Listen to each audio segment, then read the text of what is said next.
Harry Potter and the Goblet of Fire. The Scar. Harry lay flat on his back, breathing hard as though he had been running. He had awoken from a vivid dream with his hand pressed over his face.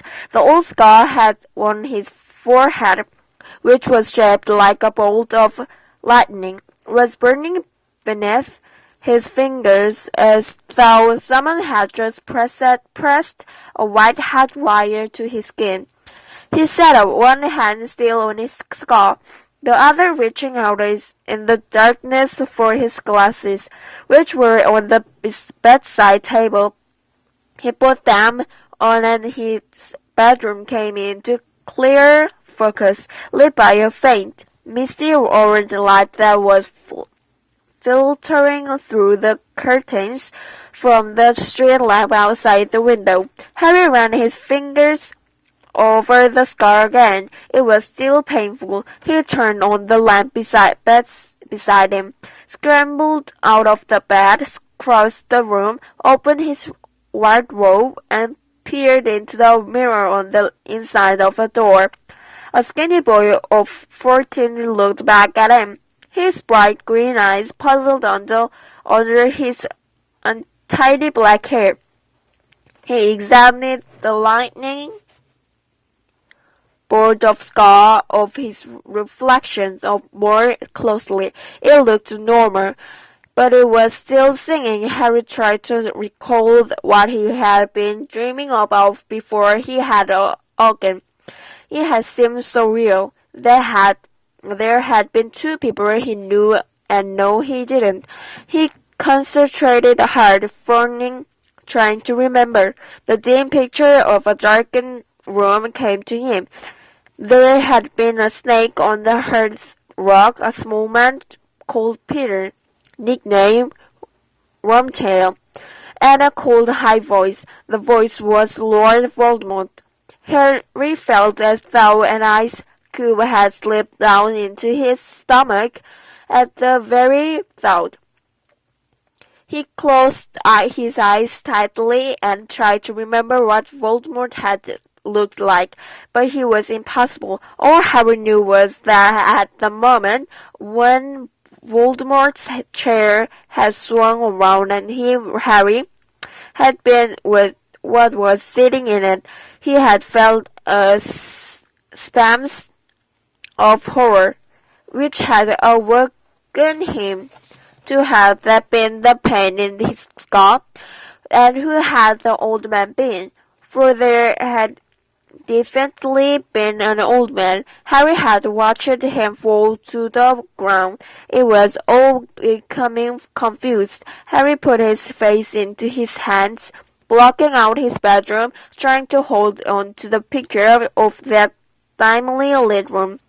But it was like trying to keep water in his cupped hands.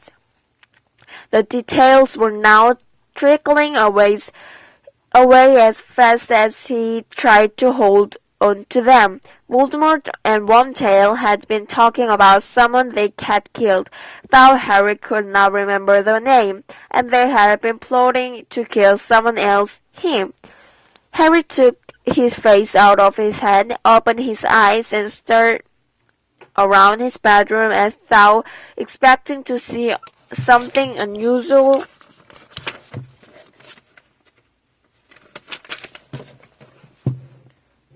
there. As it happened, there were an extraordinary number of unusual things in this room. A large wooden trunk stood open at the foot of his bed, revealing a cauldron, broomstick, black robes, and assured spellbooks. Rolls of parchment littered that part of his desk that was not taken up by the large empty cage in which his snowy owl, Hedwig, usually perched. On the floor beside his bed, a book lay open. Harry had been reading it before he had fell asleep last night. The pictures in this book were all moving. Men in bright orange robes were zooming in and out of the sight on broomsticks, throwing a red ball to another. Harry walked over to the book, picked it up, and watched one of the wizards score a spectacular goal by putting the ball through a 50-foot high hoop. Then he stabbed the book shut. Even Quidditch, in Harry's opinion, the best sport in the world, couldn't distract him in that moment. He placed it flying with the cannons of his bedside table, crossed it to the window, and drew back the curtains to survey the street below. Privet Drive looked exactly as a respectable suburban street would be expected to look in the early hours of Saturday morning. All the curtains were closed. As far as Harry could see through the darkness, there wasn't a living creature in sight, not even a cat. And yet, Harry went restlessly back to the bed and sat down on it, running a finger over his scar again. It wasn't the pain that bothered him. Harry was no stranger to pain and injury.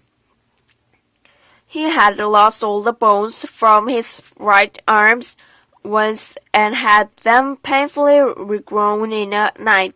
The same arm has been pierced by a venomous foot-long fang not long afterward. Only last year Harry had fallen 50 feet from an airborne broomstick. He was used to bizarre accidents and injuries. They were unavoidable if you attended Hogwarts School of Witchcraft and Wizardry and had a knack for attracting a lot of trouble.